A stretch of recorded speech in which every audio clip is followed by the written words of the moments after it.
During my Christmas holidays, I went with my wife and daughter to a place called Kawagoe, which is a place north of Tokyo in Saitama Prefecture, which is sort of like I guess it would have been an old town, and many of the buildings still remain.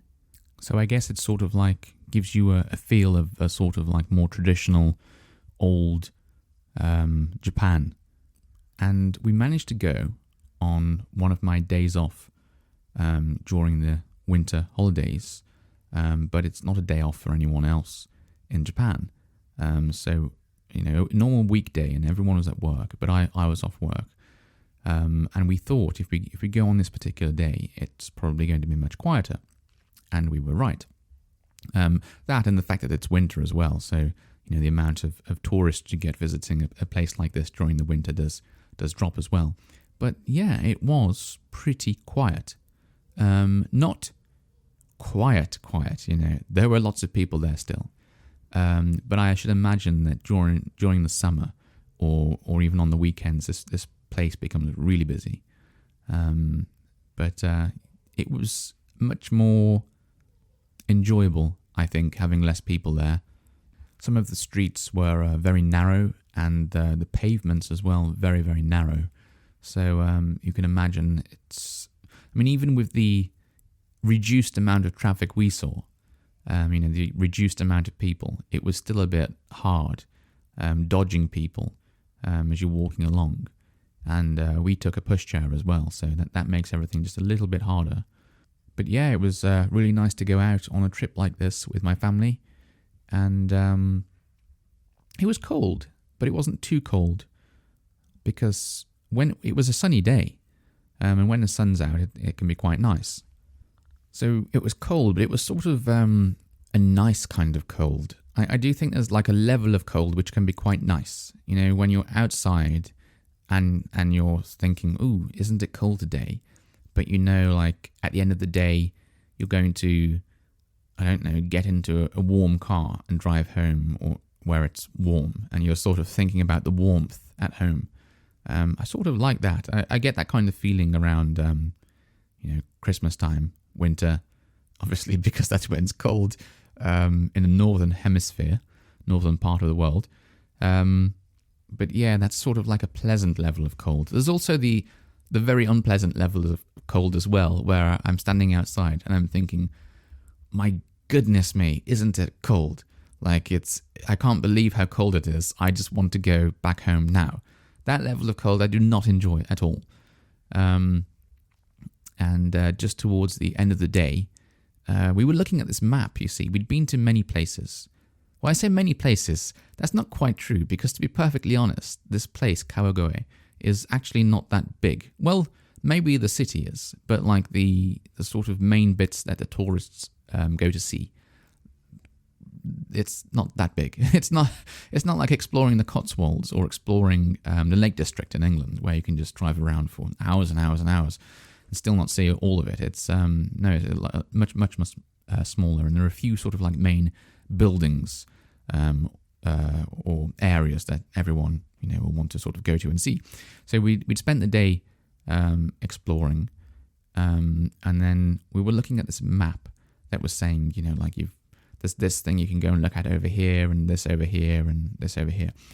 And one of the things was a park, and it was about about 1.8 kilometers away from where we were. And I thought that's probably going to be a nice end to the day. So we sort of spent some time walking along this, like up and down these this like sort of main road with all these like old fashioned buildings on, and we'd gone into like a coffee shop, and I had a very unusual coffee, I have to say. I chose it not because I thought it would be good, just because it was so unusual. And I thought, when am I going to get the opportunity to have one of these again? So the coffee I had was latte. The latte I had was a sweet potato latte, which the idea of potato and lattes, in my mind, do not mix, even if they're sweet potatoes. But it wasn't bad. It definitely did taste like sweet potatoes. I mean, I could see them. Like someone had like maybe blended it, and you could see, like little red bits and yellow bits in as you were drinking it, and it had all this like loads of cream on top of it, and then like a sweet potato chip in the top of it. So it looked quite nice, but it was it wasn't bad. It's not the kind of thing that I'd probably ever have again. Now that I've experienced a sweet potato latte, I'm quite happy to know what that tastes like. I don't know what I'd order next time, but probably not that one. But yeah, it was unusual. Anyway, we had this lovely day walking up and down this road with all these old buildings, going in coffee shops and rather nice hot dog as well, actually. But anyway, at the end of the day, I thought it would just be nice to go to a park, maybe sit down on a bench or something, let my daughter walk around a bit, because she just wants to walk everywhere. And so we walked 1.8 kilometers or thereabouts, and we got to this park. And I don't understand, if I'm perfectly honest, like the classification of a park in Japan, because when I saw the word park, well, it's not the English word park, but it means the same thing. I was picturing like maybe some grassed area, some benches to sit on or something like that. And when we got there, all we could find is like a baseball stadium and no park. And I just didn't, I refused to accept that this was the case. I thought, no, the park is obviously hiding somewhere. Maybe it's behind the baseball stadium or something like that. And so we were trying to find it, and it just didn't really exist. Or perhaps it did exist and it was very, very well hidden. But I ended up looking on, like a map type software at the satellite images, and trying to to see if I could see where this park was. I could not find it. So my wife was saying that not all parks in Japan are parks, and some of them just have baseball stadiums there. And in which case, why don't you just call it a baseball stadium rather than calling it a park? And then we all know what it is. But the sign that we followed was very misleading, because it was like, I don't know, something park, and then it had all this, like green color that they were using to display the park. And I could see there was a baseball stadium in the park. That's not unusual. Not in Japan. Our local park has a baseball stadium in it, but it still has like a lot of park around it. And then there's another one, I don't know, about 10 minutes away from us. It's the same thing. It's got a baseball stadium in it, but then around it there's loads of fields and places to walk and all that kind of stuff. So based upon the image alone, I thought, yeah, okay, it's obviously a park with a baseball stadium in it. But yes, it wasn't, sadly. So we walked all this way, and by this time the sun had started to go in. So we were getting pretty cold. And it was, getting towards that sort of, no, I don't want to be out in the cold anymore. It's not nice cold anymore. And so that was a bit of a mistake that I made, because it was my idea to go there. But it could have been nice. It could have been a really nice ending to the day. Because if I'm honest, I found the place to be smaller than I thought it was going to be. And I've noticed this quite a few times when I've visited places in Japan. In my mind, they've been bigger. Like I've seen some pictures, and it's like, oh, you can go here and see this and see that and see this. And then I get there, and it's actually very small. I don't know why that is. I don't know why I'm expecting somewhere bigger, or expecting like more things to see or do. But to be fair, there were quite a few things to do, and there was this museum that looked really good. But we can't really do things like that when we've got our daughter with us. We could try. But yeah, I don't know. It seems like certain things are off limits now. Certain things we just can't do anymore. Even going in going into one of these shops. Lots of the shops, not shops. Sorry, lots of like restaurants or cafe type places.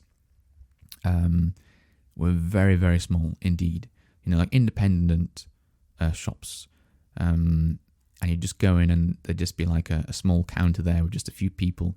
And, we've got this big pushchair. Well, it's not big. It's just a normal pushchair. But it's I mean, it's big, like it gets in the way of people and that kind of stuff. So there's not really many places that you can go into and take a pushchair. And then you've got my daughter who's a bit, who wants to walk everywhere. And if she's sitting down, she starts to make a bit of a noise. But we were very lucky. And we did find that one place I mentioned where I had that sweet potato latte that was quiet and had loads of space in the back. So that was a rare find. But like even going and getting a drink in a shop seems to be a bit of a challenge at the moment. But that being said, I still yes did find it a bit small. And it's a place that I had heard of many times, like years and years ago. Like people saying, like, if you're visiting Tokyo and you want to see somewhere that's a bit more old-fashioned, then you can go to this place north of Tokyo, not too far away. And so, yeah, I don't know, maybe in my mind it had been built up as this place that was bigger than it actually was. But yeah, it wasn't. It wasn't that big. But we did have a really nice time there. And as I mentioned briefly, we had this hot dog that was amazing. It was expensive. I mean, it was about £5, which probably is just the normal price of it. It's probably cheap actually in England, but that kind of price, like 1,000 yen, maybe is a little bit on the pricey side for a hot dog. Anyway, but yeah, I can't remember the name of the place. It just had, or can I? Oh, it had a weird name. I can't remember it, but it had a picture of like some logo of some pig on the outside, and we bought some sausages from there as well, actually, because it was really nice. It was like black pig meat, and I don't know what a black pig is. Is it just a pig that's black? I mean, I know I've seen black pigs, yes, but my wife was like, "Oh yes, the reason this tastes so nice is because it's made from a black pig," and I thought, well, maybe it's a type of pig. Yeah, like a particular variety of pig that's known for tasting nice. But I don't know. In England, I think pigs are... Yeah, okay, you get different breeds of pigs, yes. But I just always imagined all pigs tasted pretty much the same. Anyway, like I say, very nice day. And I think we both wanted to go back there at some point in the future. It's pretty easy for us to get to. And... Maybe maybe like in the cherry blossom season would be nice. Sometime, springtime. Maybe that would be quite nice. So we'd probably do that. But I do wish they had a park. Just to sort of finish off the experience. You've had a busy day walking around shops. And then you can just have a bit of a relaxing evening before heading back. That would have made it perfect. Okay, thanks for listening. Until next time, bye-bye.